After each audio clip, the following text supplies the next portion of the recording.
চলো আজকে তোমাদের সাথে দুবাইয়ের ভাইরাল পরোটা স্ম্যাশ বার্গারের রেসিপি শেয়ার করি। এটা বানাতে একটু কঠিন বাট অনেক ইয়ামি। সো রেসিপিতে চলো।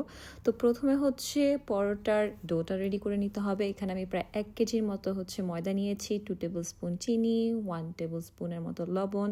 এটাকে মিক্স করে আমি কুসুম গরম পানি, বেশি কিন্তু গরম না, পানি দিয়ে এটাকে একটা ডো বানিয়ে নিব। নর্মাল যেভাবে আমরা পরোটার ডো করি ওই রকমভাবেই। তো এই ডোটা করে তারপর উপরে আমি তেল গ্রিস করে 1 ঘন্টা রেখে দিব এটাকে ঢেকে। 1 ঘন্টা কিন্তু রেখে দিতে হবে, না হলে কিন্তু সফট হবে না। তারপর হচ্ছে ডোটাকে একটু মথে নিতে হবে। মথে নেওয়ার পর হচ্ছে আবার লেচি বানিয়ে রেখে দিতে হবে 10 থেকে 15 মিনিট পর্যন্ত। সো এই রেসিপির মেইন ইনগ্রিডিয়েন্টটাই হচ্ছে এই বার্গারের বান, মানে লাচ্ছা পরোটা দিয়ে বানটা রেডি করে। এইটা এখন ইনস্টাগ্রামে, টিকটকে সব জায়গায় ভাইরাল। তোমরা এটা পরোটা স্ম্যাশ বার্গার দিয়ে সার্চ করে দেখতে পারো।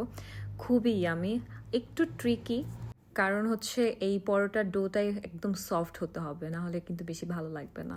তো এইটাকে এখন আমি রেখে দিব।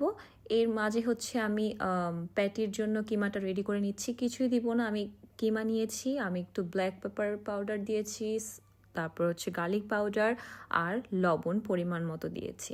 এটাকে মিক্স করে রেখে দিব। ওরা আর কোনো এক্সট্রা কিছু দেয় না, তোমরা যদি দিতে চাও তাহলে দিতে পারো।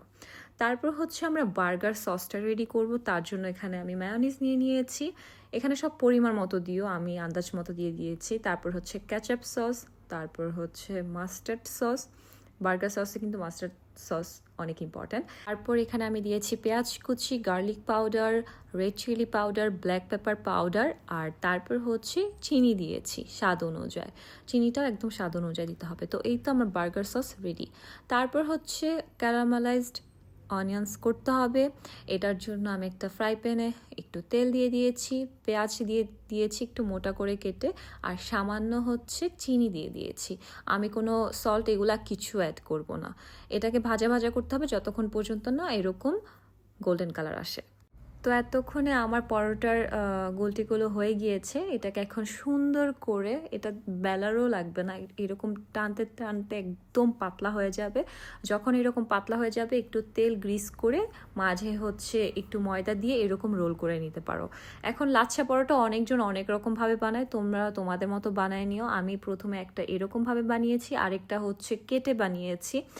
এটার পরের ক্লিপ আর নিতে পারি না, এটা তোমরা জানো কীভাবে বানাতে হয়। তারপর এটাকে রোল করে রুটির মতো করতে হবে। এটা করে 10 মিনিট রেখে তারপর কিন্তু তেলে ভাজতে হবে, না হলে কিন্তু ফুলবে না। তো পাতলা করে আমি একটা বানিয়েছি। তাহলে কি করব, আমি মানে দুইটা ইউজ করব, একটা নিচে একটা উপরে বানের মতো।